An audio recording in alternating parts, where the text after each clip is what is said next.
हाणे अचो त मां तोखे अर्ज़ु कयां त हबीब अकरम सल्लल्लाहु अलैहि वसल्लम जो मक्को पाक शहर, महबूब जो चाचो अबू तालिब अली साईं जो वालिद, पंहिंजे क़ौम जो वॾो सरदार मुअज़्ज़ज़ हो।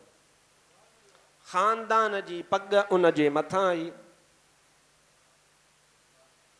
मके वारा जेके काफ़र हुआ, अबू जेल, उतबो, शेबो, रबियो, ॿिया मुख़्तलिफ़ जेके बि हुया, उहे समूरा गॾु थी महबूब जे चाचे वटि आया ऐं अची चयूंसि हिकिड़ी महिरबानी कर, तोॾे आया हूं असां सभु मेड़ थी, तुंहिंजे तॾे आया हूं। छाकाणि आया आहियो? चई पंहिंजे भाइटे खे चओ। ही जुमिला ॿुधण वारा आहिनि, तव्हां अॻे ॻाल्हि ॿुधी आहे, पर जंहिं जुमिले ॾे मां तवजो ॾियारींदुसि उहो ज़रूरु ज़हन में वेहारजो। पंहिंजे भाइटे खे चओ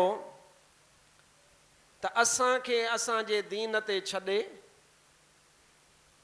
ऐं पाण वञी पंहिंजे दीन ते अमल करे, असांखे दीन जी दावत न ॾिए, तबलीग न करे। असां ॼाणूं, पाण ॼाणूं, हो ॼाणे, पाण ॼाणे। तवजो सां ॿुधिजो, हिन ॻाल्हि खे सम्झिजो, सम्झाईंसि। मुंहिंजे महबूब खे सॾु करायूं। हबीब अकरम सल्लल्लाहु अलैहि वसल्लम तशरीफ़ वठी आया। चाचे चयो त भाइटिया ॿुध, हे छा था चवनि? छा था चवनि साईं? उन्हनि चयो त ही चवनि था त असांखे असांजे दीन ते छॾे ॾे, पाण वञी पंहिंजे दीन ते अमल करे, असांखे तंग न करे, असांखे दावत न ॾिए, असांखे तबलीग न करे। इहो रुगो एतिरो चवणो आहे बसि। हाणे मां तव्हां खां पुछां थो, मां अॻी ॻाल्हि अॻिते पोइ थो ॿुधायांव। अॼुकल्ह बि हर को ईअं कोन थो चए बाबा हर को पंहिंजे दीन ते पाण ॼाणे, तूं पंहिंजे दीन ते अमल कर। पोइ इहा सोच मुस्लमानी थी या का ॿी आहे? अॼुकल्ह इहो मसइलो थी वियो आहे त दीन जी जेका असुल तबलीग आहे, ॿिए खे इहो चवणु त तूं ग़लति थो करे, चई इहो छॾे ॾियो। हिननि बि इहो ई तलब कयो। हिकिड़ो आहे कंहिं ॿिए खे बुरो भलो चवणु, इहो त मनो आहे, असीं बि चऊं पिया।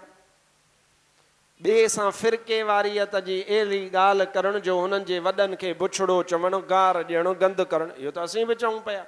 मां उहा ॻाल्हि नथो कयां। हुननि चयो त नबी हदीस जा लफ़्ज़ मां ॾेखारण लाइ तयारु आहियां ऐं तव्हांखे दावत थो ॾियां त हिननि लफ़्ज़नि ते गौर कयो। चवींसि त असां पंहिंजे दीन ते, जीअं आम तौर ते अॼुकल्ह कामरेड चवंदा लकुम दीनुकुम वलिय दीन, अक्सर चवंदा अथव, इहा साॻी ॻाल्हि आहे। असांखे पंहिंजे दीन ते हलणु ॾिए ऐं पाण वञी पंहिंजे दीन ते अमल करे। मां चवां थो त पोइ इख़्तिलाफ़ कहिड़ो? महबूब फरमाईंदा ठीकु आहे, तव्हां पंहिंजे दीन ते, मां पंहिंजे दीन ते। इख़्तिलाफ़ हिन ॻाल्हि ते हुयो ई कोन। इख़्तिलाफ़ हिन ॻाल्हि ते हो त मुंहिंजो हबीब त पंहिंजे दीन ॾे सॾींदा हुआ, इस्लाम ॾे माण्हुनि खे, पर हुननि खे चवंदा हुआ त तव्हांजा बुत कूड़ा आहिनि, तव्हां जिन जी इबादत कयो था उहे न खाई सघनि, न चुरी सघनि, न ॾेई सघनि, न वठी सघनि, न ॿुधनि, न सुणनि, न वर्दी ॾेई सघनि, नक ते मख अची करे बुतनि जे वेहे त उहा मख न उॾारे सघनि। हबीब इहो हुननि खे चवंदा हुआ।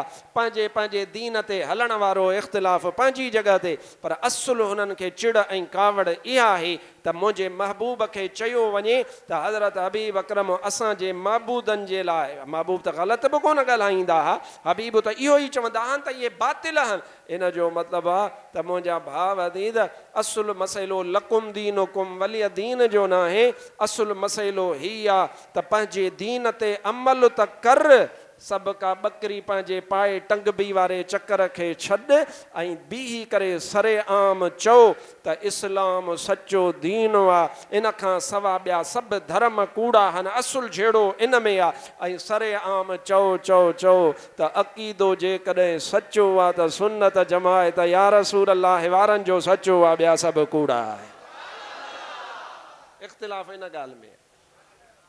न त मां अहले सुन्नत जो आहियां, पंहिंजी मस्जिदनि में वेठो आहियां, तबलीग कयां पियो, ॾाढा भलोड़ो जलसा, लसा ओ सिधो बस वाह लॻी पई आहे, तकीरूं मुंहिंजूं हलनि पियूं ॾींहं राति। मुंहिंजे ख़्याल में त मौलवी आलिम सिंध जा मुंहिंजे सिर जा ताज, पर जेतिरो आऊं सफ़र कयां थो, के 12 में कंदा हूंदा, 12 रबीउल अव्वल ते कंदा हूंदा, के मुहर्रम में कंदा हूंदा, के मां त 12 ई महीना सफ़र कयां थो, एतिरो कसरत सां जो निंड जो टाइम न आहे। मुंहिंजा भाउ, पोइ असीं बि ईअं कंदा वरितऊं न, जेकॾहिं को माण्हू ईअं थो सम्झे त हुननि खे छॾे ॾे ऐं रुॻो पंहिंजी वञी दीन जी तबलीग कर ऐं कंहिंखे कुझु न चओ। हा, मां चवंदुसि त गार न आहे ॾियणी, अलहमदुलिल्लाह मुहम्मदी मेंबर तां गार ॾिबी बि कान्हे, ॾिनी बि कान्हे। मुंहिंजा भाउ दीद का ग़लति गुफ़्तो बि न कढणो आहे, पर ख़बरदार मतां ईअं भाइयो अथई, हिन हदीस में तुंहिंजे लाइ वॾो दलील आहे, रुॻो पंहिंजे दीन ते त हलणो आहे, पर उन सां गॾोगॾु वरी इहा पैगाम बि ॾियणो आहे, इहो बि सम्झाइणो आहे त बातिल केरु आहे, हक़ ते केरु आहे, सचो केरु आहे, कूड़ो केरु आहे, अलाह जे प्यारनि सां मुहबत करण वारो केरु आहे, अलाह जे प्यारनि बाननि जो बेअदब केरु आहे, रसूल पाक जे असहाबनि जो बेअदब केरु आहे, अहल बैतनि जो बेअदब केरु आहे। ऐं इहो बि ॿुधाइणो आहे त कहिड़ी जमायत आहे जेका जमायत इन्हनि सभिनीनि सां मुहबत कंदी आहे, उन्हनि खे या रसूल अल्लाह चवण वारो सुन्नी चइबो आहे। इहा अॼु खां पोइ ॻाल्हि ज़हन में विहारे छॾियो, छो त कॾहिं कॾहिं किन मसइलनि जे मथां मिटी अची वेंदी आहे, पोइ उन मिटीअ खे फूक ॾेई करे परे करे साफ़ु करिणो पवंदो आहे, त जीअं ज़हन मां वहम निकिरी वञे। हाणे इहा ॻाल्हि हिते थी, जंहिं ते मां चाहियो पिए त तव्हांखे तवजो ॾियारियां।